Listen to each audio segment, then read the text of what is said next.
మీడియాపై దాడి హత్యాయత్నం కేసులో మోహన్ బాబు ఇప్పటికింకా ఎంక్వైరీ ఫ్రేమ్లోకి రాలేదు. ఈ నెల 24 వరకు ఆయనకు టైం ఉంది. ఆలోపు విచారణ జరపడానికి కోర్టు అనుమతి కోరుతామంటున్నారు రాచకొండ పోలీసులు. ఇక తన సిబ్బంది ద్వారా చంద్రగిరిలో ఒక గన్ సరెండర్ చేశారు మోహన్ బాబు. మరి రెండో గన్ ఎక్కడ?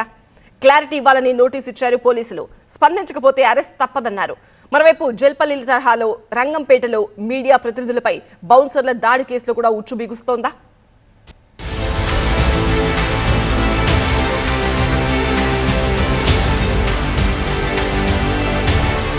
జల్పల్లి జగడం మీడియాపై దాడి కేసులో ట్విస్టుల మీద ట్విస్టులు వెలుగు చూస్తున్నాయి. ఆదివారం సికింద్రాబాద్ లో జర్నలిస్ట్ రంజిత్ ను పరామర్శించారు మోహన్ బాబు.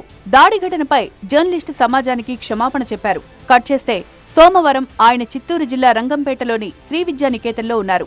మోహన్ బాబు దగ్గరున్న గన్ పై సస్పెన్స్ కొనసాగుతూనే ఉంది.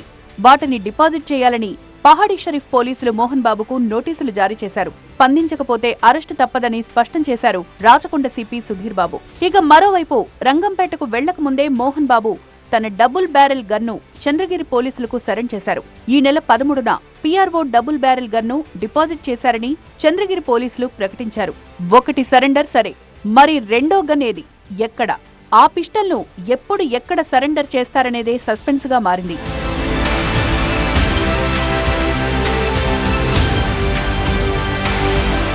ఇక రంగంపేటలోనూ జల్పల్లి మార్కు రణరంగం కాస్త ఆలస్యంగా వెలుగులోకి వచ్చింది. జల్పల్లిలో జర్నలిస్టులపై దాడికి పాల్పడ్డట్లుగానే ఈ నెల 9న మోహన్ బాబు యూనివర్సిటీలో బౌన్సర్లు మీడియా ప్రతినిధిపై దాడి చేశారని చంద్రగిరిలో కేసు ఫైల్ అయింది.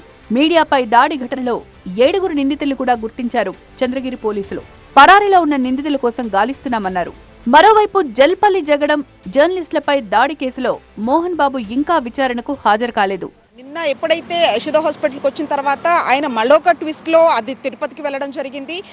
అంటే అనారోగ్య సమస్యలను కారణంగా చూపించి అతను ఏమైనా తప్పించుకునేటటువంటి ప్రయత్నం చేస్తున్నారా అనేది మాత్రం ఖచ్చితంగా కనిపిస్తుంది. ఎందుకంటే అటువైపు ఏదైతే కోర్టు నుంచి రావాల్సినటువంటి స్టే అదైతే బెయిల్కి సంబంధించి కూడా పూర్తి స్థాయిలో అది చుక్కెదురు కావడము, ఆ తర్వాత ఇదంతా కూడా హత్యాయత్నం కేసు నమోదు చేశారు. కాబట్టి దీన్ని విచారణకు కూడా ఖచ్చితంగా హాజరు కావాల్సి ఉంటుంది. ఒకవైపు పోలీసులు కూడా గన్నుని డిపాజిట్ చేయాలని చెప్పారు. కాబట్టి పూర్తి స్థాయిలో ఇదంతా అన్ని దారులు మూసుకుపోయాయి. కాబట్టి తన అనారోగ్య సమస్యలు ఉన్నాయంటూ కూడా ఒకవైపు పోలీసులు ఎదుట హాజరు కాలేకపోవడం, కేవలం కుటుంబ సభ్యులు మాత్రమే దీనికి సంబంధించి స్పందించడం జరిగింది. ఈ రోజు బీఆర్ఎస్ ఎమ్మెల్యే వివేకానంద ఆవాజ్తో అసెంబ్లీ సాక్షిగా విచారణ పర్వంపై విమర్శలొచ్చాయి.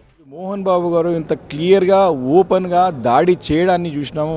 క్లియర్గా మరి దాడి చేయడమే కాకుండా వారి దుర్భుషలాడడం చూసాము. మరి ఇప్పటి వరకు కూడా ప్రభుత్వం చెల్లడం లేదు.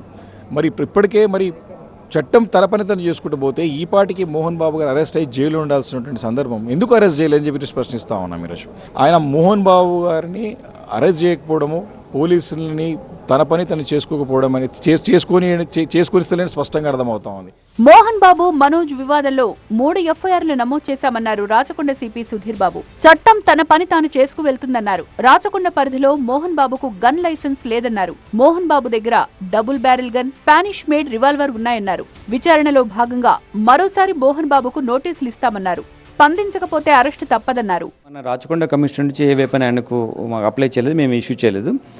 ఆయనకు హైదరాబాద్ సిటీలో వెపన్స్ ఉన్నట్టున్నాయి. అయితే అవి మేము చేసిన ఇన్వెస్టిగేషన్లో తెలిసా 2 వెపన్స్ ఆయన దగ్గర ఉన్నాయి.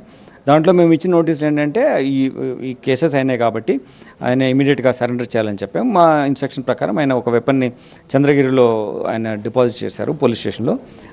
ఇంకొక వెపన్ ఉంది, ఆయన మాకు సరెండర్ చేయాలి. లేకుంటే ఎనీ అదర్ పోలీస్ స్టేషన్ మేము ఇచ్చిన దాంట్లో పహాడీ షరీఫ్లో చేయొచ్చు, లేకుంటే ఎనీ నియర్ బై పోలీస్ స్టేషన్లో చేయమని చెప్పాం. ఈ నెల 24 వరకు మోహన్ బాబు కోర్టును సమయం అడిగారని, ఆలోపు అతన్ని విచారణ చేసే అంశాన్ని కోర్టును అడుగుతామన్నారు. మోహన్ బాబు అరెస్టు విషయంలో ఆలస్యం లేదని క్లారిటీ ఇచ్చారు Rachakonda CP Sudheer Babu. So we are certainly investigating this case. We will be very firm. We'll do whatever the way legal గా మేము ఏం చేయాలో చేస్తాం.